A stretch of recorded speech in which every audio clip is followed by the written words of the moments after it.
एक बात याद रखिएगा, 3 नंबर का अगर डेली कंप्लीट कर लेते हैं, मात्र और मात्र 15 दिन में आप पूरे सिलेबस को कंप्लीट कर लेंगे।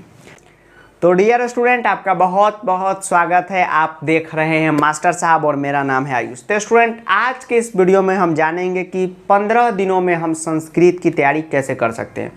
और बिल्कुल आसान है संस्कृत, क्योंकि अब MCQ का ज़माना आ गया है और CBSE आप लोगों पे मेहरबान है, सिलेबस में भी बहुत सारी चीज़ों को हटा दिया गया है। तो आज की इस वीडियो में हम लोग जानेंगे स्टूडेंट कि हम लोग अपनी तैयारी को कैसे करें।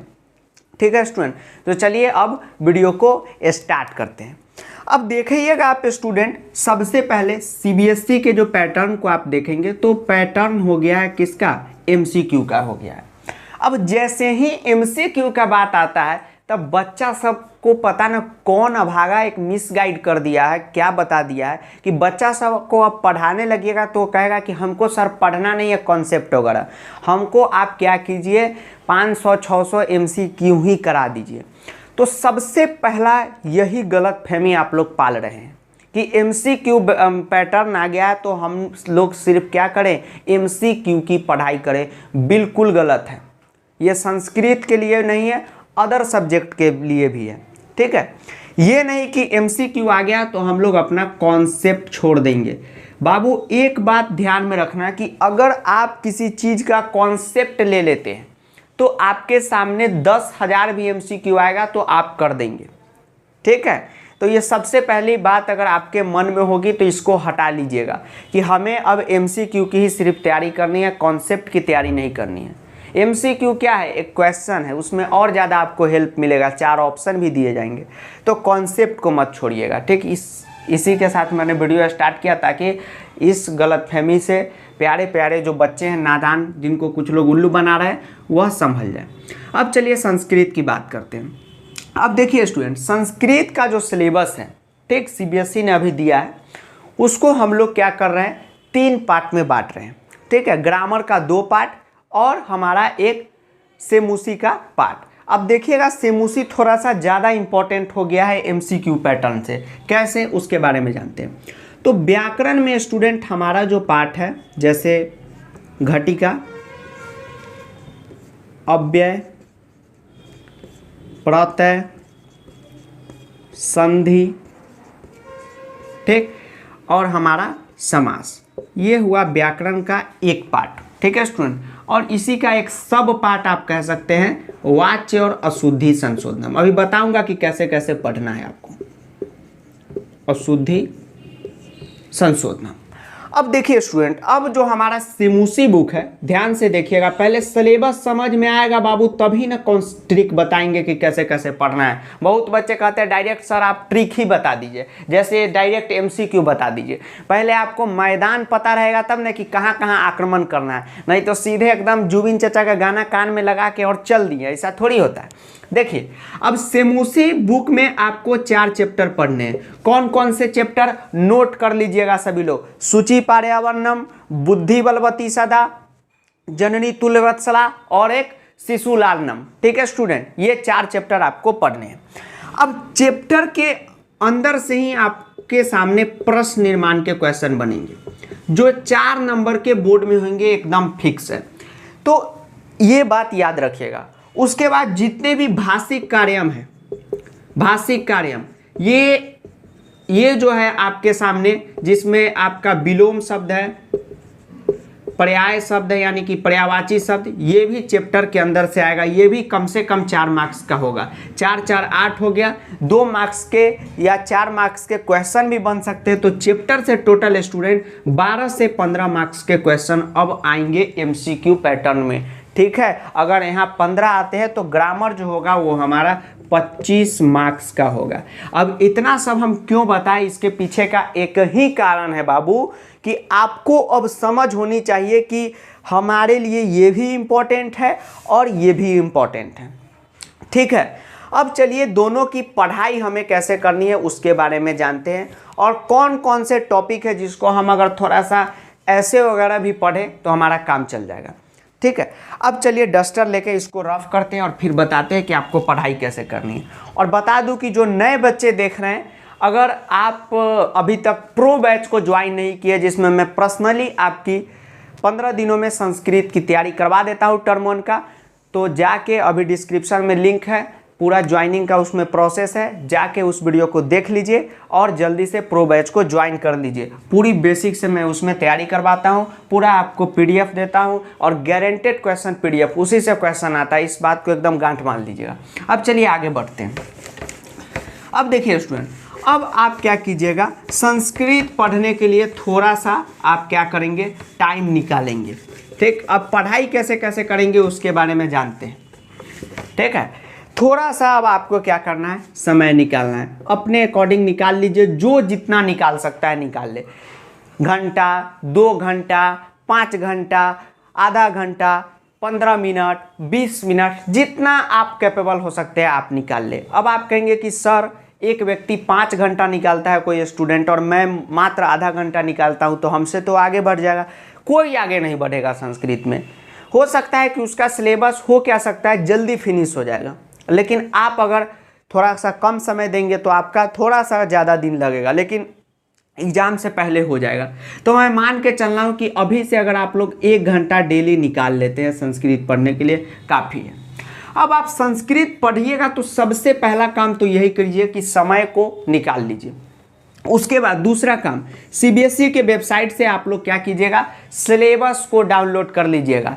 क्योंकि अगर आपके पास पूरा हथियार दे दिया जाए और कहा जाए कि युद्ध लड़ना है, आप युद्ध में कूद गए, ठीक है, लेकिन अगर आपके पास नक्शा ही नहीं रहेगा, स्ट्रक्चर ही नहीं रहेगा, तो आप कहाँ जाएंगे, सो बताएं, कहाँ हमला करेंगे। अगर मान लीजिए कि आपको हमने कहा कि कल पाकिस्तान को कब्जा कर लेना है, तो आपको पाकिस्तान में उतार दिया, अब कहाँ आप गोली चलाएंगे। आपके पास पूरा नक्शा रहेगा वगैरह रहेगा, तभी ना आप देखेंगे कि हाँ इस शहर पे कब्जा करना है, उस पे कब्जा करना है। तो शहर मतलब ये जो हमारा टॉपिक है, घटिका है, अव्यय है, प्रत्यय समास, इससे रिलेट कीजिएगा। अब देखिए, आप सिलेबस निकाल लीजिए। ठीक, अब सिलेबस निकालने के बाद यानी कि पाठ्यक्रम निकालने के बाद हमारी जो पढ़ाई होगी स्टूडेंट, वह 2 तरीके से इसमें हो सकती है। एक ऐसा बच्चा होता है जो सिलेबस को देखता है और ऊपर से जो जो टॉपिक है उसको एक एक करके फिनिश करते चलता है। ठीक, पहले बच्चे ये तो वो अपना उस अकॉर्डिंग पढ़े, अभी बताऊंगा कि कहाँ से पढ़ना है, उस अकॉर्डिंग पढ़े।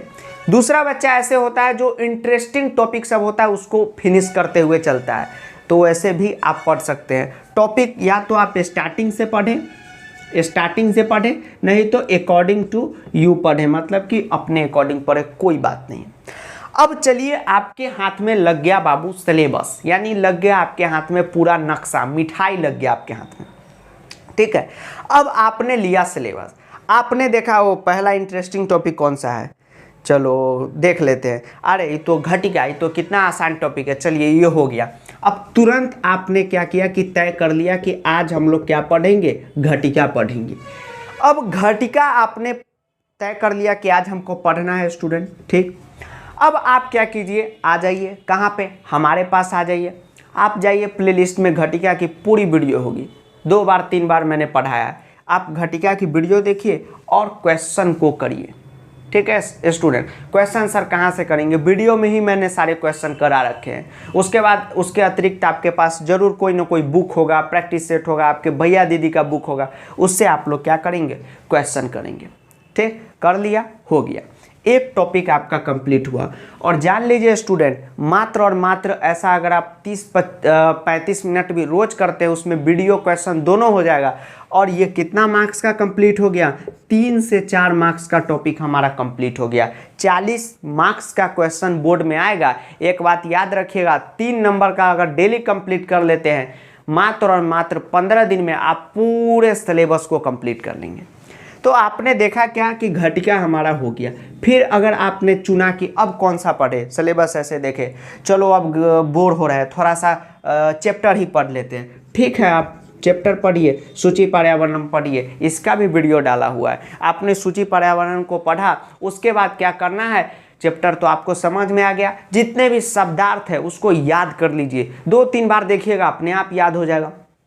ठीक, अब क्या कीजिए, जितने भी एनसीईआरटी क्वेश्चन है उसको कर लीजिए, सफिशिएंट है। अगर कोई बच्चा एनसीईआरटी का जो सेमूसी बुक है उसका टेक्स्ट क्वेश्चन को भी कर लेता है स्टूडेंट। ये नहीं कि बुक देख के छाप लिया, उस समझ के करता है तो एक भी क्वेश्चन उसका बोर्ड में नहीं छूटता है। तो ऐसे हम लोग अपनी पढ़ाई को कर सकते हैं। जैसे धीरे धीरे आप आगे बढ़ेंगे, आप देखेंगे कि एक सिलेबस का बहुत बड़ा हिस्सा क्या है, खत्म हो चुका है। ठीक है स्टूडेंट। अब बहुत लोग को लगता है कि कोई सर के पास जादू की छड़ी वगैरह है, सर ऐसे घुमा देंगे हो जाएगा, तो ऐसी बात नहीं है। 3 नंबर का टॉपिक एक दिन में कंप्लीट किया जा सकता है। संस्कृत में यह एकदम टेस्टेड है और प्रो बैच में मैं पढ़ा रहा हूँ, डेली इसमें स्टूडेंट जुड़ रहे हैं। ठीक है, प्रतिदिन जुड़ रहे हैं, हर एक दिन हम नया बैच बना रहे हैं और सारे लोग एक एक दिन में 3 से 4 नंबर का कंप्लीट कर रहे हैं और उनका बहुत जल्दी बहुत लोगों का कंप्लीट भी हो चुका है। फिर कुछ नए बच्चे हैं उनका धीरे धीरे हो रहा है, सबका हो जाएगा। ठीक है स्टूडेंट, अगर आप ज्वाइन कर सकते हैं तो निश्चित प्रो बैच ज्वाइन कीजिएगा, जिसमें मैं पर्सनली आपको गाइड करता हूं और आपको संस्कृत टर्म 1 एग्जाम के लिए तैयार करता हूं। तो जो ज्वाइन कर सकते हैं कर लीजिएगा ज्वाइन। अब देखिए ये तो हो गया। अब स्टूडेंट आपको क्या करना है, दूसरा काम ये बता दिया। एक खास इंपॉर्टेंट बात याद रखिएगा संस्कृत के लेकर कि देखिए मैथ साइंस का तो आप लोग एक अलग कॉपी बना लेते हैं पढ़ने के लिए, लेकिन संस्कृत में आप सोचते हैं चलो नहीं इधर पढ़ लेंगे, आज उधर पढ़ लेंगे, कल उधर पढ़ लेंगे, तो फिर ये दिक्कत हो जाएगा। आपको क्या काम करना है, एक ही जगह सब कुछ को पढ़ना है। ठीक है, तभी होगा। तो इतना सब स्टूडेंट आप करिए और ठीक आप लोग आइएगा इस वीडियो पे 15 से 20 दिन बाद और कहिएगा कि हाँ सर ऐसे हमने पढ़ा और हमारा सिलेबस क्या हो गया, कंप्लीट हो गया। अब सिलेबस डाउनलोड कीजिएगा तो बहुत बच्चा क्या करता है, सिलेबस को डाउनलोड कर लेता है और ऊपर से देख लेता है तो ऊपर 9th का रहता है और नीचे 10th का रहता है। तो आप लोग नीचे जाए 10th वाले में। ठीक है, और वीडियो लेक्चर को देखते रहिए क्योंकि आपके आगे भी वीडियो है, पीछे भी वीडियो है, नीचे भी वीडियो है, ऊपर भी वीडियो है, बीच में आप हैं। तो चारों तरफ से आप वीडियो से घिरे हुए हैं। तो अब किस बात की कमी, रिसोर्सेस हो गए आपके सामने। जो भी बच्चा को प्रॉब्लम होता है कमेंट करता है, रिप्लाई भी दे देते हैं, तो फिर क्या दिक्कत है। तो पढ़ते रहिए, मिलते हैं नेक्स्ट वीडियो में। तब तक के लिए जय हिंद, वंदे मातरम, आदाब, नमस्कार, सत श्री अकाल, प्रणाम, धन्यवाद।